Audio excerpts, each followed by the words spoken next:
You know what will be disrupting your study or not? Yeah. People having sex next door, people getting drunk, people playing music and just passing out in front of your door. Yeah. Or like streakers, Yeah, along the road. Yeah. So those sort of things will be distractions. I think protest is probably the lowest priority, order of things that would disrupt you, lah. What's up, everybody? Welcome to another episode of Yala, your thrice weekly podcast where we talk about the hottest news with a touch of what, Terrence? Good old humor. Good old humor, man. Yeah. It's the end of the week episode. Yeah. How has the week been, man, Terrence? Exciting. Leading up to our live recording tomorrow, Saturday at Monk's Brew Club at 7:30 p.m. Only 40 Yala Butters were quick enough to secure tickets. Yeah, because it's a very intimate venue. Hopefully this goes well. Then we can expand even more. Yeah. Like last night we were doing the dry run. Gonna be fun times. Fun. Yeah, it'll be interesting. Because we're finally taking this show on the road, right? The last time, I think episode 500, we, for those who haven't seen it, we were on a trishaw in Joo Chiat. But it wasn't the usual setup. But this time, it's a proper setup with Tristan manning the sound and everything as well. Yeah, and Dom helping out with everything else. Yeah. It will be fun times. And I think also for the listeners to meet other listeners. Yeah. Right. So we're the new Tinder. That's why we already have our scorecard one, right? Yeah. One relationship resulted from our first event. Yeah. Right. As far as I remember. As far as you know. Yeah. But yeah, exciting times. I'll be away next week onwards for 2 weeks, later part of next week. Yeah. So there will still be episodes. Yeah. And we'll see what happens. Yeah. Hopefully we can get a couple guests in. Special guest hosts, right? Yeah, guest hosts. Episodes, yeah. Guest hosts. Yeah. So first topic is a bit heavy. Downer. But before we jump into it, any plug, Terrence? If you're new here, please remember to subscribe, follow, like, share, do all those things that social media algorithm makes you do, which is to get people to watch, listen and watch this podcast. That helps us a lot. Yeah. And if you want to work with us, just check out ministryoffunny.com and leave a message for us, and we will get back to you. Cool, man. Cool. Okay. Yeah. Awesome. And cool. But this first topic, a bit of a downer. Yeah, it's heavy, man. It's heavy. And I think a lot of people have been talking about it. So basically it is the latest updates from the horrible incident that happened on 4th June that resulted in LTA officer's death. I think when the thing happened on 4th June, it was already a shock. Because essentially he was trying to apprehend another motorcyclist on the road shoulder along the SLE. It was on one of those, what do you call the turn-offs? Divider. No, as in like that part where it's turning off into the road off the expressway. The exit. Exit, on the road shoulder of one of the exits. When suddenly the motorcyclist sped up, went back into the expressway around the divider and sped off. But unfortunately, this LTA officer, he followed suit, but he slammed straight into the divider, was flung off his bike, and unfortunately, he passed away a few hours later. Can I just clarify? Did he got flung off his bike? Did he get hit by another vehicle? I couldn't find anything about that. Yeah. From what I understand, it was a cardiac arrest that happened a few hours later. Okay. Yeah. So, because probably was in shock and everything. Right? Yeah, in shock. Young guy, 26-year-old. And you see the video. It's not an easy watch, Yeah. So that happened. Everybody was really shocked. Especially at how it unfolded, because it was almost like an unnecessary death. But what came out yesterday when the teenager involved was handed his 6 charges. Yeah. He apparently said in court, and I quote, he said I think in response to the judge's statement, he said I gambled my life as he gambled his, as much as he gambled his. The death, I may be one of the contributing factors for the death, but I am not to be blamed. Yeah. And apparently there was a gasp that could be heard from the gallery. So I think a lot of people have been talking about that particular statement. His identity is not unveiled because he's I think when he committed one of the offenses, which was consuming meth, he was under 18 so he's protected under the Children and Young Persons Act. Yeah. So that's where it stands now. Of course, there's a lot of opinions online, on Facebook, on Reddit. But like, how did you kind of like go through like first the news and then the news of this and all that? Yeah, I think I saw the video of what happened on Reddit, and yeah, it looked pretty bad, right? But I think the news that he passed away was a lot worse, Yeah. Because I think when the video came out on Reddit, people were just talking about, why. I mean, some people are saying why risk your life like that, right? As an LTA enforcement officer, why put yourself at risk and in chasing one errant driver, right?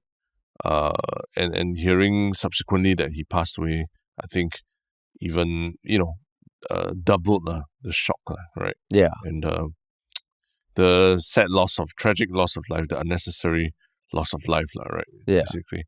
But yeah, that was how I came across it. How about you? How do you first find out about it? I mean, first to clarify, what you said about whether he was hit by a vehicle, even the cardiac arrest. I think it's not in any of the articles, so don't quote me on that. Like, there's not much details on what actually happened. Yep. So it's hard to say. But I mean, the first one, it happening was like, oh shit! Like, he was almost like answering the call of duty, following and.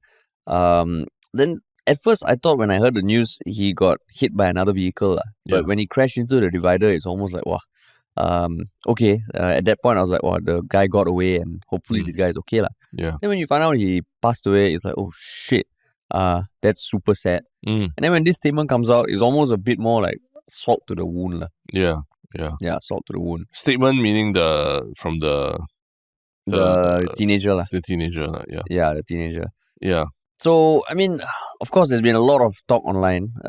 In some comments, kind of like agreeing with him that it's tragic. That ultimately, but he is not I mean, it was not directly because of what he did. Whereas for other people, it's super obvious. No, he is guilty and he should get like the maximum charge possible. But for you, like, what do you? Well, like when you heard that statement, like, was it like immediately like, wow, that's bullshit, I mean, you didn't see him how he delivered it, but it did sound almost like he was absolving himself of any blame, right? To do with the accident.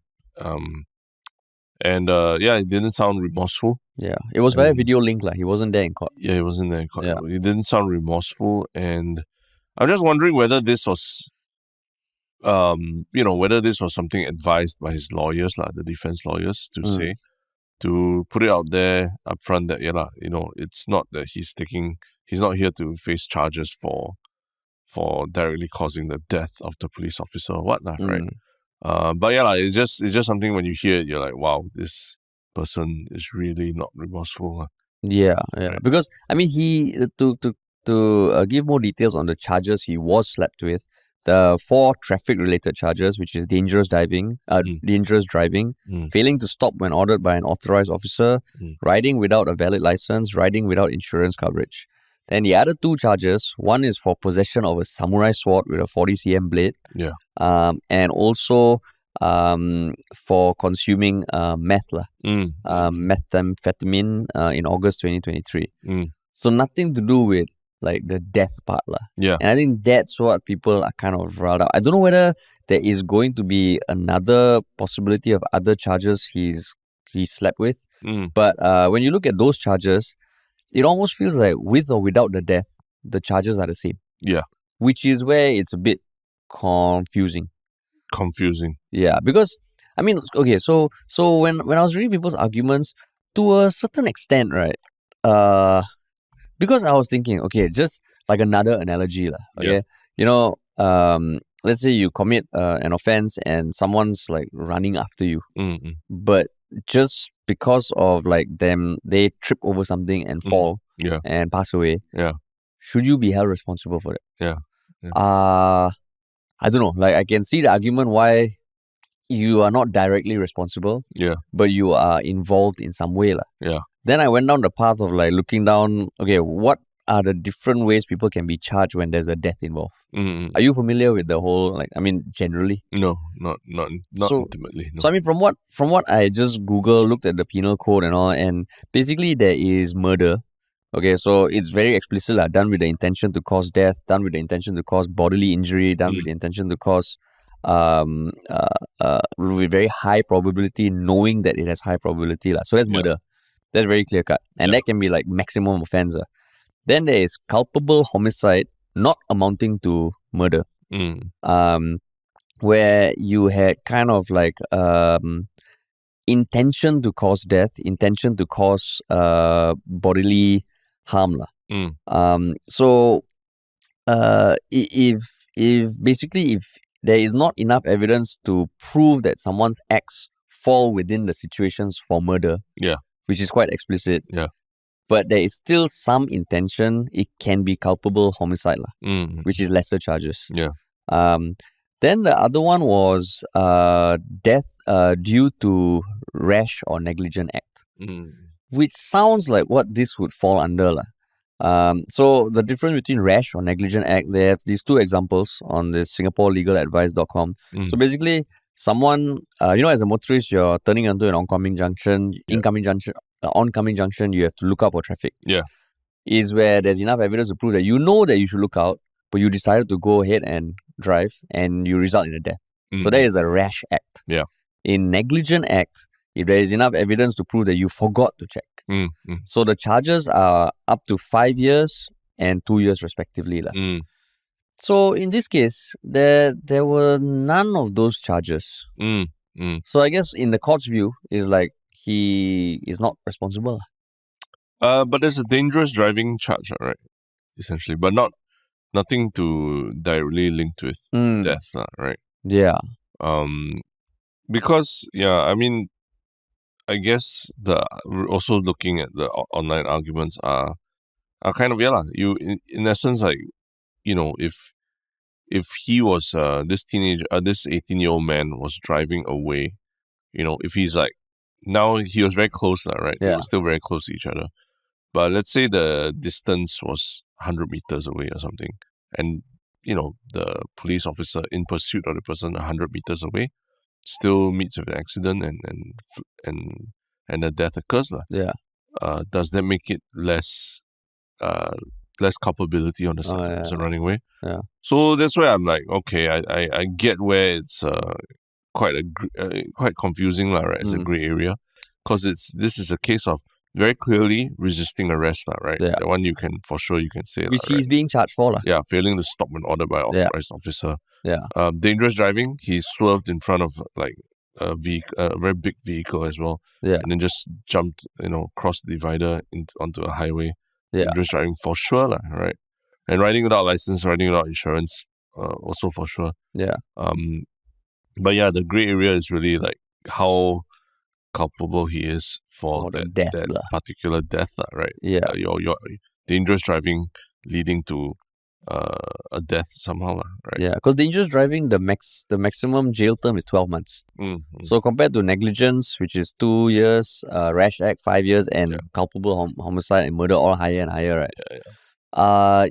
So I think maybe that is what is riling up people, because compared to someone where there's no death, like imagine the person didn't die, it will be exactly same charges. You would assume, right?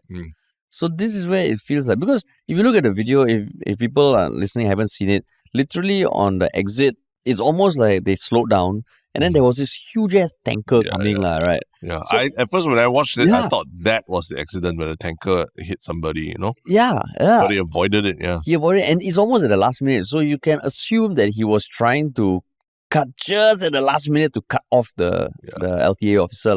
But no, he went past the tanker, went around the divider and sped off, and the LTA officer I mean, they sped off quite fast, right? He hit the divider. Yeah. So in this case, I don't know, man, like it just feels super sad if there is the argument that is made that like ultimately the action of what he did doesn't necessarily always result in death. Yeah. And even the intention to kill is not there. Because, I mean, in the larger context, remember the Tampines road accident? Yeah. And that one, a lot of people are making noise about how light his punishment was going to be. Because, I mean, he caused a death directly due to his rash act or dangerous driving and all. But that one, the perpetrator actually drove a vehicle that crashed into another vehicle that caused the death, right? So that one's almost like direct involvement in the death that way. Whereas this one, it was in the process of avoiding arrest, evading arrest, that the accident occurred. So, I mean, it's pretty screwed up, but in some way, that's where the law kind of draws a line between like how involved the suspect is in the death of the officer, right? Yeah. Because I saw this case be shared on Reddit, which happened in 2019. It was a van driver who admitted to causing the death of two friends after speeding along Bukit Timah Road. Yeah. So they went out for drinking, had some ketamine in his blood, but he was the driver and he was already going past the speed limit, 117 km on a 60 kilometer speed limit road. They crashed into, they mounted a curb and crashed into a tree. The other two people died. Yeah. And he survived. And his charge was death by a rash act, which is also similar to what you said, because it's almost like there is a direct action that this person did that resulted in a death. Yeah. So in this case, oh shit, just as a lay person trying to make sense of it, it feels like, there's not enough, legal framework to hold this guy responsible. And I guess that's why you said maybe this guy was advised to say that. Perhaps, yeah. Although, I'm not very sure. Not very sure. But it just sounds like, it sounds like it'll make you public enemy number one, saying this. Yeah. But it also, sort of draws a clear line about your legal defense, involvement in the death. Which is sad, because I mean, unfortunately, online some people are saying the LTA officer, he shouldn't have risked his life. Singapore is so small. Confirm the license plate, kena catch. How far can he run? And all this kind of comments, But I mean, here is someone who was literally answering the call of duty, right? I saw some people also say the moment you sign up for LTA or traffic police or police, you are already accepting the risk to your life. So yeah, the youth shouldn't be blamed, which I think is a messed up kind of statement. Yeah. Because ultimately, these enforcement officers are risking their lives to make your life safer when you're on the road, Exactly. If they don't do it, then that dangerous driver is going to still be around and probably going to cause an accident elsewhere as well, Yeah. So in some ways, they are on the front line of the road and confronting these dangerous drivers. And that is, yes, it is their job scope, but it's with a very clear purpose of trying to keep the road safer. Yeah. So I mean you can imagine, right, if there was a video of the person speeding off and this LTA officer not chasing, right, there will be a whole wave of backlash also saying, oh, that's why there's so many accidents on the road. Now it feels like there's so much things happening on the road. Like every day there's some accident happening. I think everyone's kind of on edge, Yeah. So in this case, it's just damn sad that here is someone who's literally trying to make the road safer, and kena this tragedy. Yeah. Young guy some more. Yeah, young guy maybe you should say his name, I think, in sort of like tribute to him. Yeah. I think his name is Mr. Zulfikar Aha Kasa. He's 26 years old. Was about to get married in July. Was already doing a lot of the preparations, and seems to be very well liked by his colleagues and very loved by his very big family as well, and his fiancée, obviously. But yeah, so he had his whole life ahead of him, and was very passionate about his work, as you can tell, right? Yeah. And I guess maybe that that is the big issue that's riling a lot of people up. For someone, okay, you can make a statement that kind of like what you say, draws the lines of your legal implication. Yeah. But for someone to say that, that is fucked up. Yeah. Like whether or not you can be proven to be involved or not, for him to say that, right? Can you imagine like the family and all who were in court? Right? Yeah. To hear someone say that about like after what happened to your son, wow, that is heartbreaking, man. Yeah. And I mean the 18-year-old man is not a first time offender or anything. He's been wanted for other kind of misdemeanors before as well, right? And even also evaded reporting to where he was supposed to report to in those cases. Yeah. So it's a bit of a track record, lah. And he's a very dangerous person to have on the roads. Yeah, exactly. Yeah. And unfortunately, even like off the roads, he's just like I don't know, man. Like I don't know his background. Like his identity is protected and all, and for good reason. I think because he might get like people in public kind of like hunting him out. Yeah. But yeah, just the thing that stands out is for someone to say that, I think that's the big thing. Like I mean, he was not granted bail, and he will return to court in 2 weeks, Yeah. But just now you were saying that he's a teen, right? I know he committed the act of taking drugs when he was a teen. Yeah. But at 18 years old, he's a man, right? He's a man. But I think they don't identify his name because he was 17 when he took the meth, and it's one of the charges. Yeah. So I don't know how that works, because if he's 18 now, he's being charged for dangerous driving, which happened now. Yeah. Is it just that one of the charges are for something he did when he was 17? That means they don't reveal his identity? Apparently, yeah. I guess that's how the law works, right? Which feels a bit weird, man. Bit weird, lah. But maybe what needs to happen is for that case of him consuming drugs to be settled. Then a separate report with his name and everything can be on the other. But that means if I, as a 40-year-old man, get charged with something that I did when I was 16, because at the time of the offense I was below 18, they don't reveal my name. Apparently, yeah. That's an interesting question for the law. But do Singapore have any statute of limitations as well? Probably. Yeah. Children's Act. Act Singapore. I mean, yeah, like the Young Persons Act. Wow, this is a long document. Yeah. So we will look through this, but we can't have the answer now, lah. But if anyone is listening and knows offhand, or is a lawyer, please do enlighten us. Please let us know. Because it is a bit confusing. Yeah. It is a bit confusing, but yeah, man, this is where it stands now. Seems like the charges are final. So yeah, I think what will happen next is when he comes back in 2 weeks, it will be to determine the sentence, lah. Yeah, correct. Damn, man. Tough one. But I mean, I think this Mr.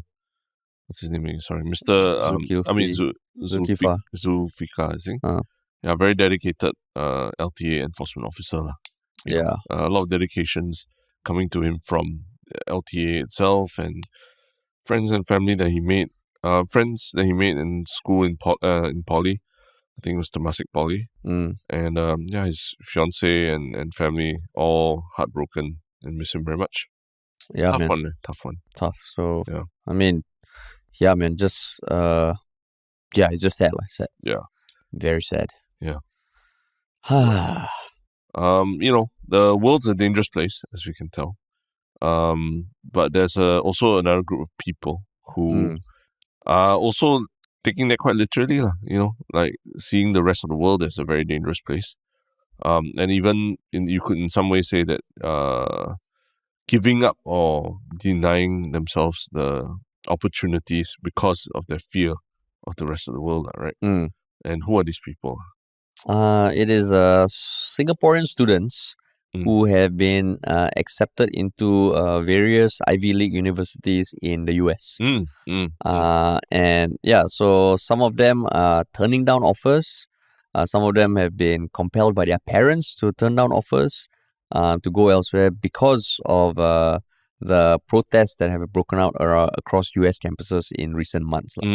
So some have the option. I mean, some like they're not going to Dartmouth, but they're going to Cambridge. I think one of the more controversial takes was this student who got into Harvard, but decided to go to NUS because her parents don't want her to get involved in the culture of protesting there. What was the actual quote?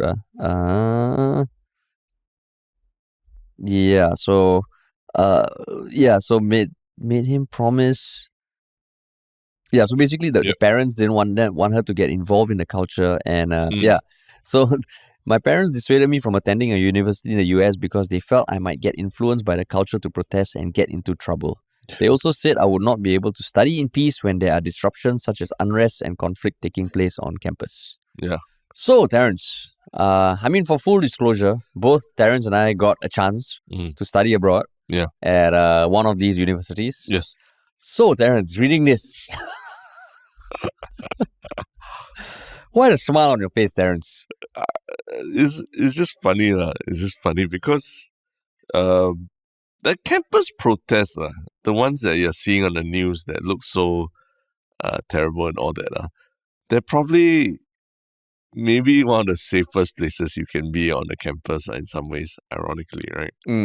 Because you talk about a school like that we went to, the University of Pennsylvania. The campus is this little bubble within the larger city of West Philadelphia. And that's like the Fresh Prince of Bel-Air, West Philadelphia, born and raised, where he got in trouble and all that. Right? West Philadelphia is not a nice kind of place, right? So staying on campus is de facto. That's what everyone does, because it's like this little bubble that's got security, that the stuff is safe and taken care of, right? So if you're worried about protests and all that, right, then you'll be shocked by what goes on outside of just outside, like one street out of your campus in West Philadelphia and all that. And if you can't handle even these protests, right, whatever university you go to, don't even say UPenn, you'll be damn shocked by everything outside the university that's maybe 10 times more dangerous than whatever's going on campus. And I really tried I tried not to jump to conclusions, and I put myself in the shoes of a parent. Sending your son or daughter off to a foreign land. And seeing these protests and feeling worried.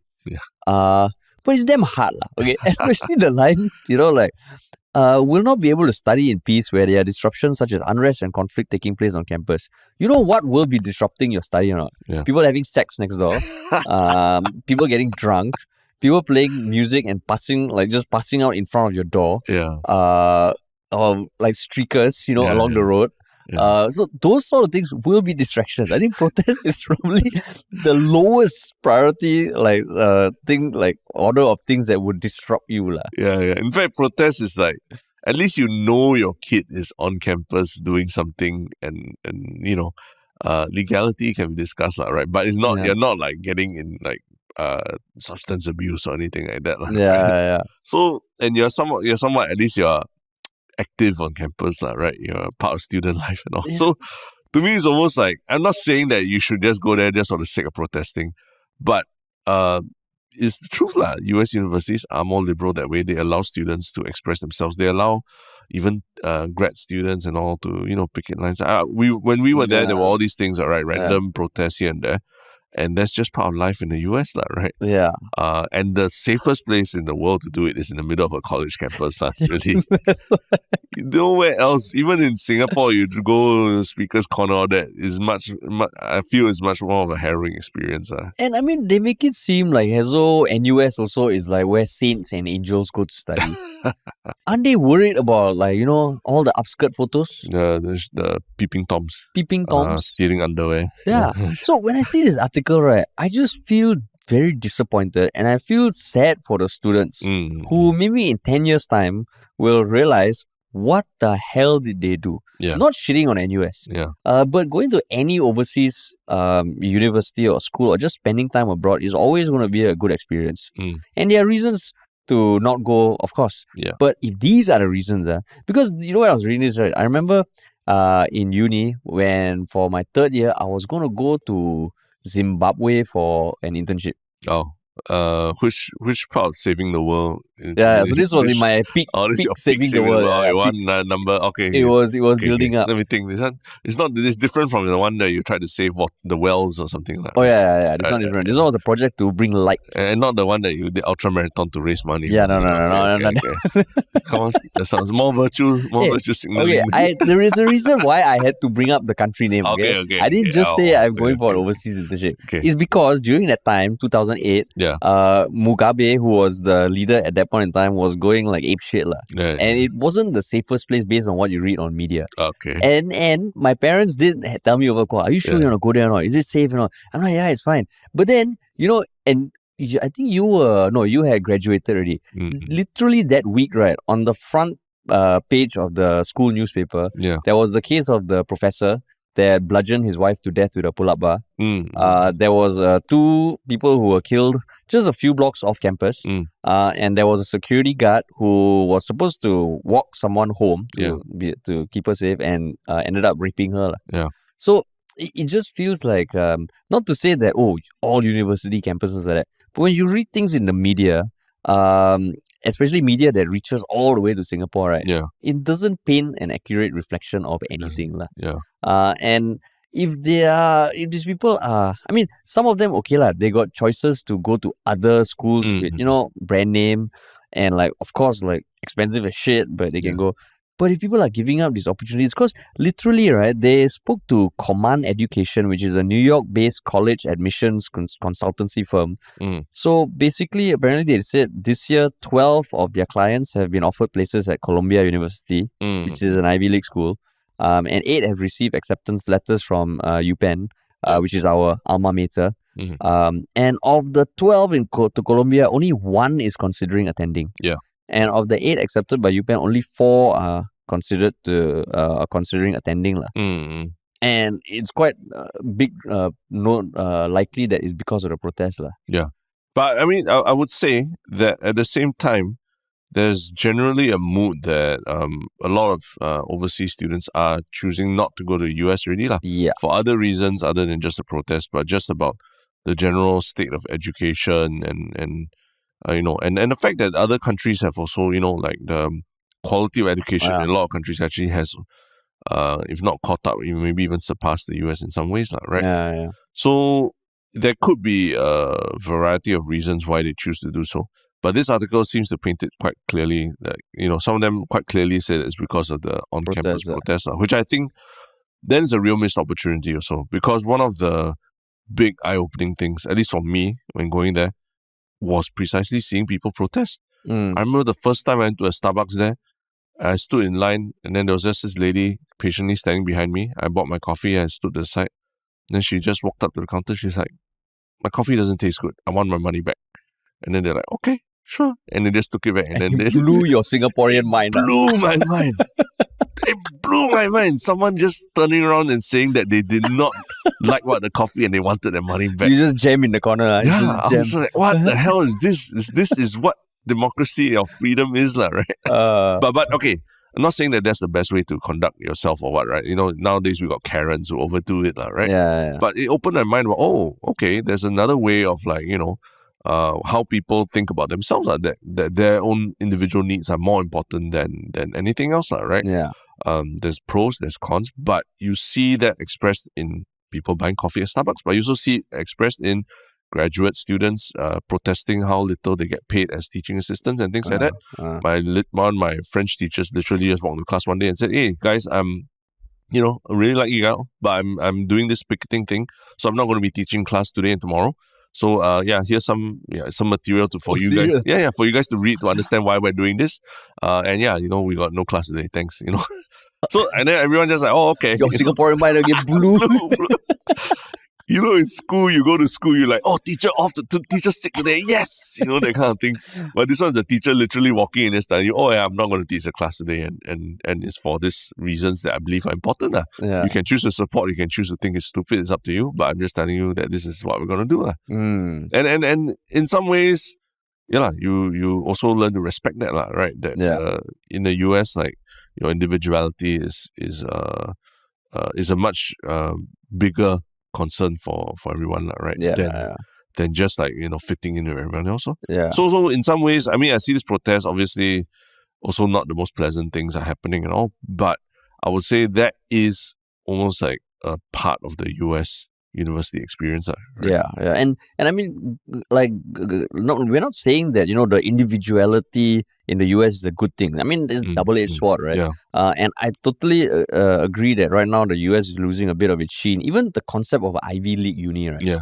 Sometimes it's a bit like, what does that mean, and right? way overpriced also. It's way overpriced.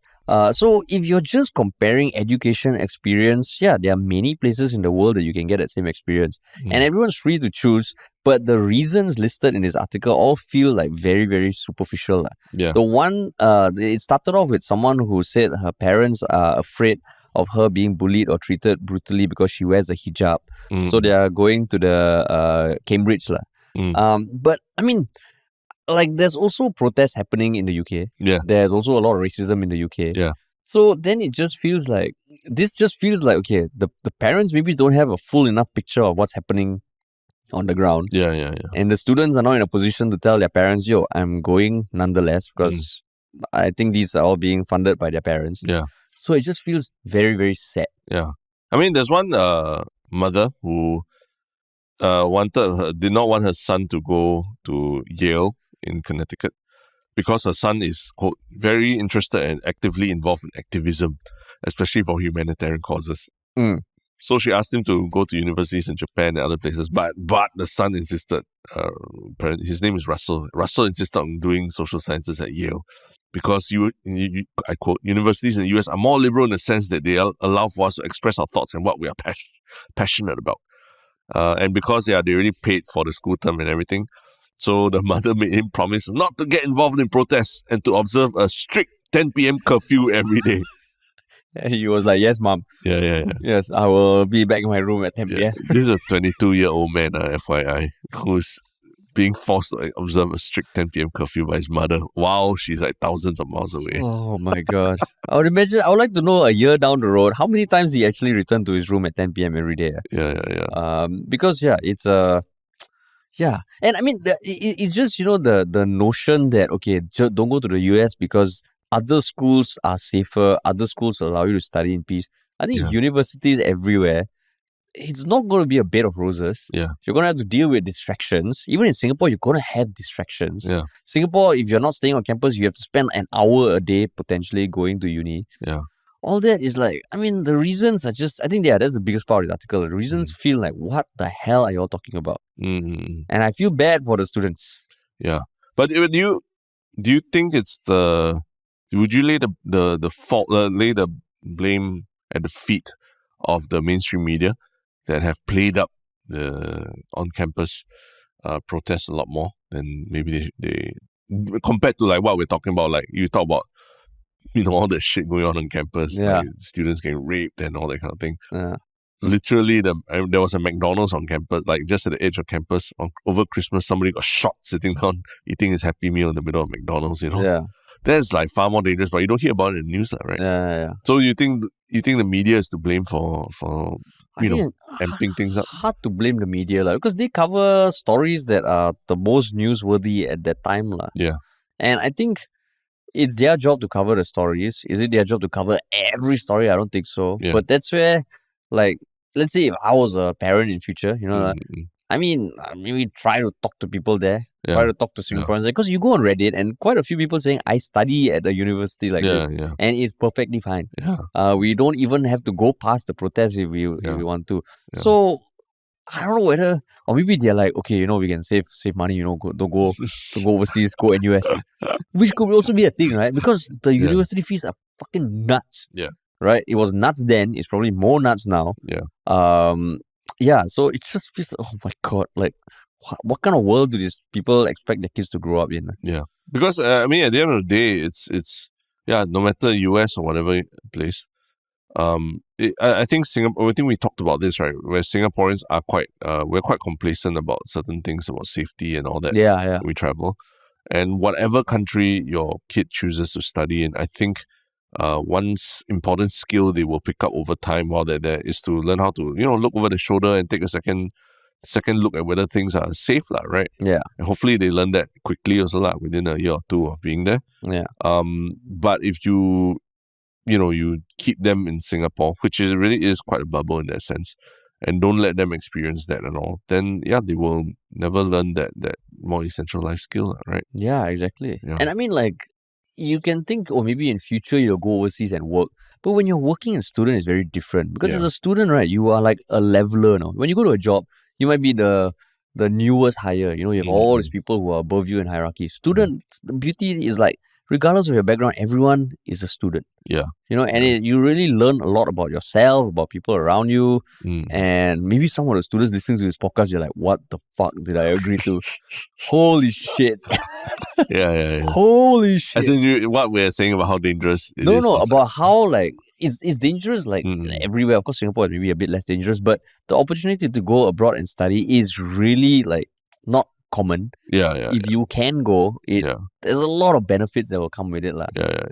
Exactly. And benefits sometimes you realize only 10 years, 20 years down the road. Yeah. Or, I mean, not that I'm trying to promote it, but you also realize it only maybe when you are out in the comfort and safety of your home. Yeah. With your parents, not looking out for everything for you. Yeah. You learn certain things to fend for yourself and all that. And I think that's actually also very valuable. Right? That you might not learn if you're it's comfortable here in Singapore, but it's a very, very different way of living, right? Yeah. And of course, there are going to be instances where people can't afford to go abroad. And that's totally fine too, because it's all circumstances. What I'm getting at is that if you have the chance to go abroad, if your family can afford it, don't let these protests dissuade you from going. Yeah, you can still end up not going. Yeah. For whatever reason, that's totally fine. But if it's because of this protest or being worried of disruptions while studying, I'm like, holy shit, man. You're gonna be shocked. I would even argue that when all these protests are going on, that's the best because the library is probably the quietest place. Like nobody's in the library at that point of time. Nobody's using the meeting rooms. Nobody's like, locked up at their desks in the the main halls and all that. Yeah, and like you get to kind of understand the climate around protesting as a student, which is great. Yeah, because in Singapore, if you imagine, or like if people are protesting their work and stuff like that, it can disrupt transport and stuff. This is almost like a simulated protest. Protest 101. Protest 101 is a class you watch, and like you can actually learn a lot, but. Maharesh, you looking down on local universities. Yeah, I never. NUS now number 8 in the world. They say NUS only. Wow, you say wow, you should not. You should No. I say NUS, like, ideally, I think the biggest thing is uni is a chance to break out of your comfort zone or any form of education. If you can stay on campus, just separating yourself from your home for whatever period of time is good. Correct. And it can happen anywhere. I never look down. And then if you have the chance to go to Zimbabwe, please do, because then you can talk about it for the rest of your life. For the rest of your life. For the rest of your life. It's become, you'll never lose it. You'll never lose it. You'll never lose it. You can always bring up your next dinner conversation to tell people how good you are. Whenever people say, I just went to a safari, I'm like, which one? Yeah. I think there are I quit coffee for like 7 days. That's my new. That's why I won't do it in front of you, I won't do it in front of you. But sad. Sad, man. But let's talk about happier things. What's your one Shiok comment? Wait, let me pull it up. Do you have yours? Yeah, mine is my last one Shiok thing about Eminem's Houdini single. Seems to have gotten a lot of people excited. I think Admirable Job 5492 just said, Terrence's Shiok thing about Eminem Houdini single brings me back to my teen days. Didn't know about the single till we shared it. Thank you. And then there's people discussing how they enjoyed the song, or they enjoyed reading between the lines of the song. So it's cool to see that our one Shiok things are making people excited. Yeah. Okay. And then my one Shiok thing is this. I mean, just the fact that there were two one Shiok things the one Shiok comments that ended up being what we talked about. And it was by longtime Redditors Jungle Jimbo and Internet Lurker 96. It was the Crystal Jade offering the free char siu to parents who recite the Cantonese phrase, and the Science Center cancelling the talk. So it felt like, shit, like these people are suggesting topics that are totally up our alley. And it can be helpful. And keep doing that, because sometimes looking for topics isn't the easiest. Yes. So keep those coming, man. Yeah. Not Cool. easy. Cool. Okay. And what about your one Shiok thing, man? My one Shiok thing is kind of a throwback thing where, do you remember H3 Yes. Productions? Yeah. So Ethan and Hila, the husband and wife who started H3 Productions back in the day, they now run a very big podcast, H3 podcast, right? And they just did an episode recently where they reacted to the old H3 production videos on YouTube. And it's just a short 13-minute video where they're reacting to the old clips. And I just realized, wow, those were just classics. Iconic. They're old reaction videos. Like when they were reacting to like YouTubers who were pranking, prank YouTubers like what are their names? I forgot already. The big prank YouTubers. Joey Salads. Yeah, Joey Salads. Joey Salads those are just hilarious, and like the history production videos, reacting to those videos were amazing. Yeah. And then watching them like all these, I don't know 8 years later, reacting to those videos was quite a nice trip down memory lane. Oh shit. Yeah. So this video are they still uploading regularly, or is it just the podcast? Just the podcast, yeah. The history, I think History Productions they don't do anything anymore. Yeah. I see. My one Shiok thing is, I know we have spoken about Dante Chen in the past few weeks, as the Singapore's first WWE wrestler. Yeah. The latest news is that, he has this ongoing feud with a wrestler called Lexis King. And so I'm not the hugest fan of WWE. Like, I watch everything, but I saw this news that he and Lexis King will face off in a Singapore cane match. Yeah. And apparently the Singapore cane match is not just now, it has happened in the past, right? It was it happened, I think, in 1990s. The cane was made popular in the early 90s by the wrestlers like the Sandman. But it just feels like, wow, it's fucking great to have a Singaporean wrestler fight in a Singapore cane match. Your question was there a Singapore cane match? I don't know about that. But the cane has always been around. The cane has always been around as a weapon that they call the Singapore cane, especially after Michael Fay and all. Not especially, like it was because of Michael Fay. Okay. So it's anchored in Singapore. What happened in Singapore? Yeah, absolutely. Yeah. I mean, if not, it's actually just a normal like kendo stick. Not even a cane, like a kendo stick. So it got popularized as the Singapore cane. But which came first, the cane, and then it was known as the Singapore cane after Michael Fay, or? I think that's the case. Where it was just used as a weapon, but then it was nicknamed the Singapore cane after. I see. So that's how popular Singapore became in the US after the that's what people knew us for. Yeah. So now he's going to be participating in a Singapore cane match. Yeah. Fucking that is Singapore pride, man. That is awesome. I think the nuance to it is that he sort of established himself as quite a gatekeeper kind of wrestler in NXT. Like all the new up and coming stars have to have a match with him, whether he loses or wins, but he performs with them, right? And now it seems like he is, it's nice to see him like getting involved in these storylines that last more than a couple of weeks, right? Yeah. And, having a direct link to Singapore is pretty cool. It's pretty damn awesome. Yeah. Because I think for a while I was like, okay, I was watching his matches and it's cool to see him there, but I wasn't seeing a storyline being, being built out over multiple weeks. Yeah. But now it looks like they are investing in a storyline in him, which is like the best thing for any WWE wrestler, to have the creative team create a storyline for you. Yeah, and when you say storyline, for people who don't watch, it's basically like when one of the wrestlers is getting interviewed after a match, then Dante come in from behind and give him a sneak attack, and it's like in parallel to the wrestling in the ring. They build up this the matches by having animosity, over a couple of weeks and all that. Yeah. And Dante Chen has been in our video before. Yeah. And playing acting as Donald Trump. Donald Trump. Amazing, right? Oh, man. Yeah. Fucking great, man. Yeah. Would love to. I mean, if he's ever back in Singapore. I would love to get him on, man. Yeah, we've pinged him before, but would love to get him if he can. If he can. Dante Take the time. Whole fly the Singapore flag high, man. Yeah. Cool, man. Cool. Awesome. All right. Wow. So the next recording is going to be at the live show already. Yeah. Pretty awesome to just think about it that way. Yeah. Because we will be recording an episode. The episode will come out next week. We're not going to be live streaming it, but there will be an episode. So those who couldn't make it to the live show, you can listen to what happened and hopefully join us for the next one. Yeah. Cool. And as always, remember, just share this podcast with someone else if you enjoyed it. Follow us on social media. And if you want to work with us, what should they do, Terrence? Contact us at ministryoffunny.com. Hell yeah. Yeah. Cool. Thanks for listening, everybody.